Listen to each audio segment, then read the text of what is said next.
newspaper and what happens online. And you would have thought that when somebody at The Guardian went, let's set up a website, they thought, how are we going to cover stories if we're doing it in two different ways? But apparently not. So it's at The Guardian. We don't have all the answers. So how about the BBC? Oh, is it me next? Yeah. Sorry. Yeah, if you could give an overview of what they do and then the problems. Yeah, I mean, there's so many common things that we share in terms of our concerns, so I'm not going to go over everything again that Len said about quality and flexibility and casual contracts, which I was on for 3 years until about 2 months ago.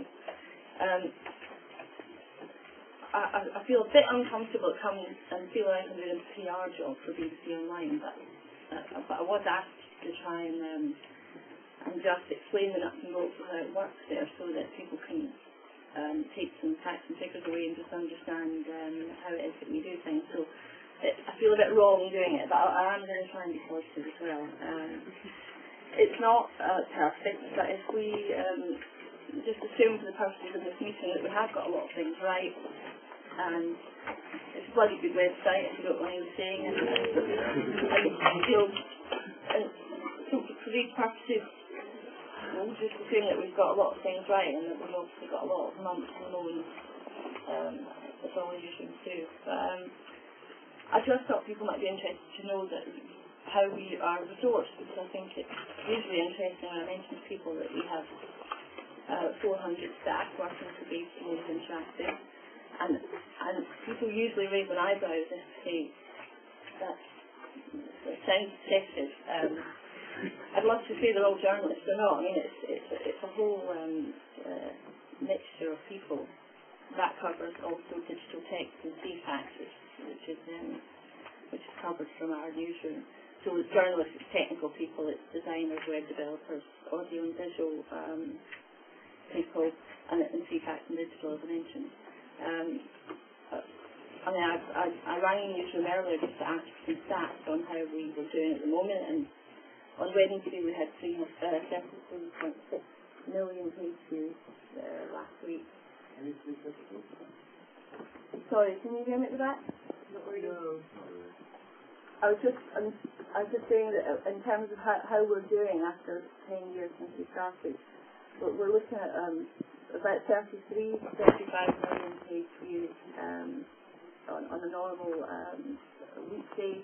We've got about 4 to 5 million readers. So, you know, it's going quite well. I was interested to hear what Len said about management not telling you how many people are reading your stories. Podcast, I think. Okay. I mean, each day we get given stats and we have emails and told how many people read each story and whatever. And in terms of how the newsroom works, it's a 24/7 newsroom, and we have actually been quite widely consulted on how the rota pattern works. I mean, I don't know if Tori's still in the room. She was at the back somewhere, but she lost a good 2 years of her life trying to negotiate rotas. Once, which a few years ago when we merged with CFAX, and it's been tortuous, but they have hired rota, I don't know what they're called, rota consultants or experts to come in and design these patterns, which is like a science of itself, and we were consulted and gave our views about how we wanted it to work. So it's a 40-hour week, worked over 4 days, and I think again the rota pattern probably caused the biggest number of complaints with in the day-to-day workings of the newsroom. But I think if you want 24-hour working to work, management has to realise that it's probably the most important thing. If you top that up, then you've got a lot of unhappy people, and I think it's struck a reasonable balance for BBC. I don't know whether the Guardian to 24/7, but I think it's probably on the cards. And in terms of pay, we have an unpredictability allowance of £5,000 a year, which may be under threat in future negotiations, but I think the pay levels are probably quite good compared to other online services. And in terms of what's happening with Convergence, I mean, we are facing that as well.